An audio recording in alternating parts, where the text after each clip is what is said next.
Union budget 2026 का इंतजार देश के करोड़ों टैक्स पेयर्स को है। बजट का नाम आते ही सबसे पहले दिमाग में एक ही सवाल आता है, इनकम टैक्स में क्या बदलेगा। खासकर मिडिल क्लास और सैलरीड इनकम टैक्स में राहत की उम्मीद है। महंगाई, बढ़ती ईएमआई और रोजमर्रा के खर्चों के बीच टैक्स स्ट्रक्चर में बदलाव की मांग तेज होगी। हर साल की तरह इस बार भी आम लोगों की बजट पर नजर टिकी हुई है, लेकिन इस बार बजट में बहुत कुछ खास आपको मिलने जा रहा है, उसी पर चर्चा करेंगे। नमस्कार, मैं हूं आपके साथ ममता तिवारी और आप देख रहे हैं न्यूज़ 18 का डिजिटल प्लेटफॉर्म। नौकरी करने वाले लोग हो या मिडिल क्लास परिवार हो, सीनियर सिटीजन हो या निवेश करने वाले लोग, सबको टैक्स में थोड़ी राहत की उम्मीद है। वित्त मंत्री निर्मला सीतारमण 1 फरवरी को अपना लगातार नवा बजट पेश करेंगे और मोदी सरकार के तीसरे कार्यकाल का यह पूरा बजट होगा।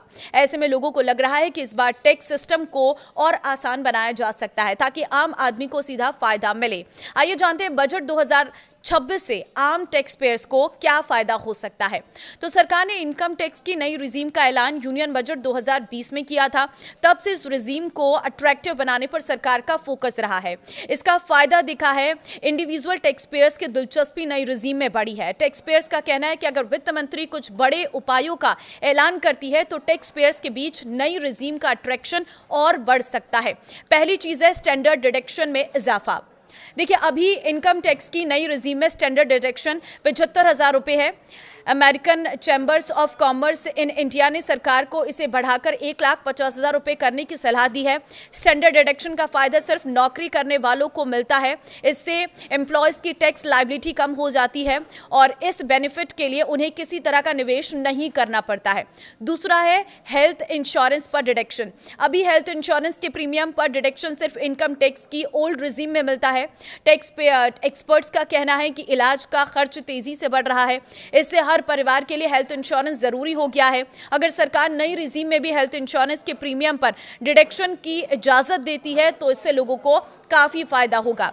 तीसरी चीज है टर्म लाइफ इंश्योरेंस पर डिडक्शन। सरकार टर्म लाइफ इंश्योरेंस पर डिडक्शन की इजाजत इनकम टैक्स की नई रिजीम में भी दे सकती है। टर्म लाइफ इंश्योरेंस में सेविंग्स का कंपोनेंट नहीं होता, इसमें सिर्फ प्रोटेक्शन होता है। अगर पॉलिसी होल्डर के साथ कोई अनहोनी हो जाती है तो नॉमिनी को इंश्योरेंस कंपनी से बीमा का पैसा मिल जाता है। ये मध्यम वर्गीय परिवारों की सुरक्षा के लिए ज़रूरी है। चौथी चीज़ है होम लोन के इंटरेस्ट पर डिडक्शन। अभी इनकम टैक्स की ओल्ड रिजीम में होम लोन के इंटरेस्ट पर डिडक्शन मिलता है, लेकिन सेक्शन 24B के तहत एक वित्त वर्ष में 2 लाख रुपए तक के इंटरेस्ट पर डिडक्शन क्लेम किया जा सकता है। कई लोग इस टैक्स बेनिफिट के लिए होम लोन लेकर घर खरीदने में दिलचस्पी दिखाते हैं। नई रिजीम के टैक्स पेयर्स को भी ये टैक्स बेनिफिट मिलना चाहिए। पांचवी चीज़ है सरचार्ज के लिए इनकम की लिमिट बढ़ाई जाए। अभी तक नई टैक्स रिजीम में टैक्स पेयर्स की इनकम 50 लाख रुपए से अधिक होने पर सरचार्ज लगता है। इनकम के हिसाब से इसका रेट 10 से 25% के बीच है। एक्सपर्ट्स का कहना है कि सरचार्ज के लिए 50 लाख रुपए से अधिक इनकम की लिमिट बढ़ाई जाए। इसे बढ़ाकर यूनियन बजट में कम से कम 75 लाख रुपए किया जा सकता है।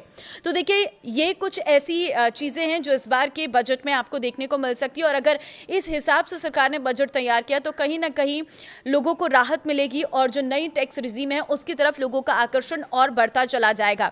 इसके अलावा कई सारी चीज़ें ऐसी हैं जिस पर टैक्स बढ़ाया जा सकता है जो आपके लिए नुकसानदायक भी हो सकता है। अगली रिपोर्ट में आपको दिखाएंगे कि कैसे कौन सी चीज सस्ती हो सकती है और कौन सी चीज महंगी हो सकती है। कल 1 फरवरी को बजट आ रहा है, ऐसे में आप बजट को ध्यान से सुनिए क्योंकि उसमें आपके फायदे की बहुत सारी चीजें रहने वाली है। इस वीडियो को शेयर कर दीजिए उन लोगों के साथ जो इंतजार कर रहे हैं कि आखिर टैक्स में क्या बढ़ोतरी देखने को मिल सकती है और किस तरह से इसमें बदलाव हो सकता है। अब आप क्या कहते हैं इस पर मुझे कॉमेंट में जरूर बताना और आप क्या चाहते हैं बजट में ऐड हो वो भी अपनी कॉमेंट में राय जरूर देना। नमस्कार।